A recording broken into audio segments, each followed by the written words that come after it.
ఏమో పైసలు ఇచ్చినా బాగుండదు, మొత్తం మైక్ ఇస్తారు చేతికి. వాట్సాప్ చేయి. రెడీ.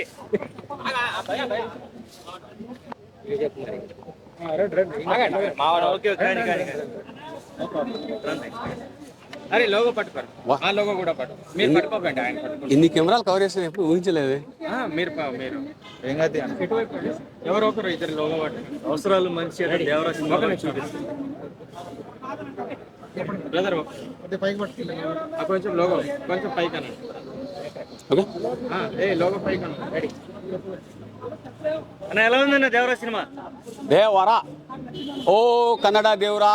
సో సినిమా అలా ఉందండి. సినిమా సూపర్గా ఉంది, నో ప్రాబ్లం అండి. Most of the people spread negativity. I don't know why they are spreading like that. ఇందులో డ్యూయల్ క్యారెక్టర్ ఉంది. ఒక ఫస్ట్ హాఫ్లో ఏదైతే దేవరా అనేటువంటి క్యారెక్టర్ ఉందో, ఇందులో మెయిన్ ప్లస్ పాయింట్ ఏంది అని అంటే వాయిస్ మాడ్యులేషన్. ఇన్ కేస్ ఒకవేళ ఆ వాయిస్తో కన్నా మాట్లాడకపోతే ఫస్ట్ హాఫ్ కాదు కానీ సినిమా మొత్తం పోయేది. అండ్ ఇంకో విషయం, మన జాన్వీ కపూర్ని తక్కువ వాడారని అంటున్నారు. అఫ్కోర్స్ అవసరం లేదు. అదే ఎందుకు పుట్టిందో పాట పెట్టి నాకు అర్థమే కాదు, ఏం లేదు. ఎందుకు పుట్టిందో ఎందుకు పెట్టారో అర్థం కాదు. అది లేకపోయినా కూడా సినిమా ఇంకా ట్రిమ్ అయ్యేది, ఇంకా బాగుండేది సినిమా. అండ్ ఓవరాల్గా మీరు ఎన్టీఆర్ యొక్క యాక్టింగ్ని పక్కన పెట్టేస్తే అందులో సపోర్టింగ్ క్యారెక్టర్ సైఫ్ అలీ ఖాన్ది కూడా బాగానే ఉంటుంది.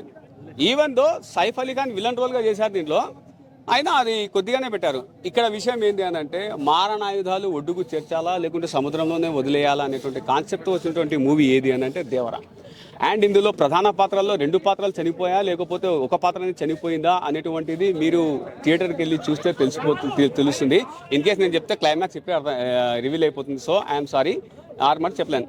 అండ్ యాక్టింగ్ పరంగా కానీ మ్యూజిక్ పరంగా కానీ అబ్బా అనిరుద్ధ్ దీనికి కొద్దిగా బెటర్గా మ్యూజిక్ కొట్టాడు. అబ్బా నిజంగా చెప్పాలంటే సముద్రం బ్యాక్డ్రాప్లోనే మ్యూజిక్ కొట్టడం జరిగింది. And do have any questions? సినిమాలో మీకు జానీ కపూర్ రోల్ తక్కువ ఉందనుకోండి, మీరు ఏమంటారు? అది ఇంకా తక్కువ బాగుండేది. చెప్పినా కదా, ఇందాకనే చెప్పినా కదా, ఎందుకు పుట్టిందో ఎందుకు పెట్టిన సాంగ్ పెట్టినారని. అసలు అవసరమే లేదు తెలుసా. అసలు ఆ సినిమాకి హీరోయిన్ కూడా అవసరం లేదబ్బా నిజంగా చెప్పాలంటే. సినిమా ట్రిమ్ చేసి 2 hours 30 minutes 2 hours 15 minutes పెట్టినా కూడా జాన్వీ కపూర్ తీసేసినా కూడా సినిమా బ్రహ్మాండంగా ఉంటుంది. నాకు తెలిసి అయితే అది నాకు తెలిసి నాకు విషయం అర్థం కాలే. ప్రధాన పాత్రలో 2 పాత్రలు పోతే పార్ట్ 2 ఎట్లా తీస్తాడని కొట్టాల శివ నాకు అర్థం కాలే. ఇది అసలు నాకు ఇప్పటికీ అర్థమవుతుంది. కొట్టాల శివ ఈట కథ రాసుకున్నాడు ఏం లేను. అండ్ ఇంకో విషయము, సింహాద్రిలో ఒక సీన్ కాపీ వచ్చింది అని, దాని తర్వాత వచ్చేసి టైగర్ నాగేశ్వరలో ఇంకో సీన్ కాపీ వచ్చింది అని చెప్పేసి చాలా మంది అంటూ ఉన్నారు. కెమెరా అన్న తర్వాత కాపీ చేయడం కెమెరా పని, అర్థమైంది. యాక్టింగ్ చేయడం ఆయన వంతు, కథ రాసుకోవడం వేరే వాళ్ళ వంతు. సో ఇంకో విషయం ఏంటంటే పార్ట్ 2 కోసం మీరు కూడా ఈగర్లుగా వెయిటింగ్ చేయండి. 2 ప్రధాన పాత్రలు చనిపోతే పార్ట్ 2 ఎట్లా తీస్తాడు అనేటువంటిది కొట్టాల శివ. ఐ థింక్ ఇది కన్నా వర్కౌట్ అయితే మటుకు కొట్టాల శివ కూడా ఒక యాక్షన్స్ చాలా బాగున్నాయి. యాక్షన్ సీన్ మన ఎన్టీఆర్ ఏం మాట్లాడుతున్నారండి గురుగారు. ఆయన ఎన్టీఆర్ యాక్షన్ గురించి మనం మాట్లాడాల్సిన అవసరం లేదు. చెప్తున్నారు ఎన్టీఆర్ యాక్షన్ పక్కన పెట్టేస్తే. అండ్ ఇందులో మూవీలో మిస్టేక్స్ ఏం తెలుసా, 20 ఏళ్ల కిందట మురళీకృష్ణ ఎలా ఉంటాడో 20 ఏళ్ళ తర్వాత అలానే ఉంటాడు. అది కనీసం సెట్ చేయాలి కదా. అండ్ జోగులమ్మ అనే క్యారెక్టర్ ఉంటుంది, ఆమె 20 ఏళ్ళ కింద ఉంటుంది, అది కూడా అట్లే ఉంటుంది. సో ఇవి మిస్టేక్స్. అండ్ ఓవరాల్గా ఆయన తాడు పట్టుకుని సొరచేపను పట్టుకుని వస్తాడు, అది కూడా కరెక్ట్గా ఒక పర్ఫెక్ట్గా లేదు. అక్కడ మిస్టేక్ అయింది ఎన్టీఆర్ గారికి. ఆ సీన్ ఇప్పుడు ఒక కన్సెంట్మెంట్ ఏం చేస్తాడంటే తోస్తాడు కదా, అక్కడ కనబడుతుంది యాక్షన్. ఒక్కడే అంతమంది చేసినది. బట్ అదే సొరచేప తీసుకొచ్చేటప్పుడు యాక్టింగ్ అక్కడ లాస్ అయింది. మరి అది డైరెక్టర్ ఎందుకు చూసుకోలేదు. బట్ ఓవరాల్గా మూవీ బాగుంది. మన రాజమౌళి కూడా దాంట్లో కనబడ్డారు. రాజమౌళి వస్తూ సొరచేప తీసుకుని వచ్చారు దాంట్లో. బట్ ఆ సొరచేప కొద్దిగా సీజే వర్క్ సరిగ్గా లేదు. సొరచేప సీజే వర్క్ చిన్నగా అయిపోయింది, మన వాళ్ళకి దొరకలేదు సముద్రంలో ఆడ. సో ఇది ఓవరాల్గా మూవీ అండి, బాగుంది. ఎన్ని క్వశ్చన్స్? రేటింగ్ ఎంత ఇస్తారన్న? మన దగ్గర 7 సముద్రాలు ఉన్నాయి, 7 సముద్రాలు. 7 రేటింగ్ వేసుకోండి, ఓకేనా? రైట్, అంతే ఇంకా 7 to 7 7/7 ఓకేనా? ఎంత కలెక్ట్ చేస్తారు అనుకుంటున్నారు మీరు? మన ప్రాంతీయ సినిమా కాడికైతే మనకు బాగా కలెక్షన్ వస్తుందన్న. మీకు కలెక్షన్ పరంగా చెప్పాలంటే సైఫ్ అలీ ఖాన్ మార్కెట్ ఉందో లేదో, మార్కెట్ ఉంది.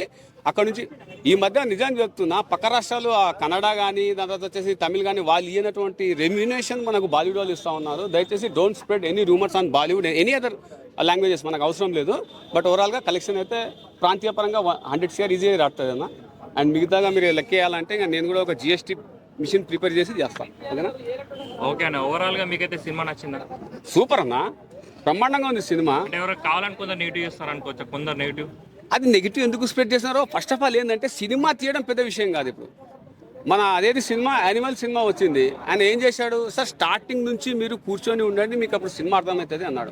సో మెంటల్గా మా ప్రేక్షకుని మైండ్ ప్రిపరేషన్ చేసి పంపిస్తేనే గెటిన్ అయ్యే కాలం వచ్చేసింది. ఎందుకు అని అంటే ఇంకా ఈ మధ్య అన్ని పిచ్చి పిచ్చివన్నీ చూస్తూ ఉన్నారు యూట్యూబ్లలో అది ఇది అని చెప్పేసి. ఈవెన్ నేననే చెప్తా, ఒక సీను సింహాద్రి సీన్ కాపీ అయింది, సొర చేప ఛత్రపతి సీన్ కాపీ అయ్యింది, దాని తర్వాత వచ్చేసి టైగర్ నాగేశ్వర సీన్ ఒకటి చిన్నది క్లిప్ కాపీ.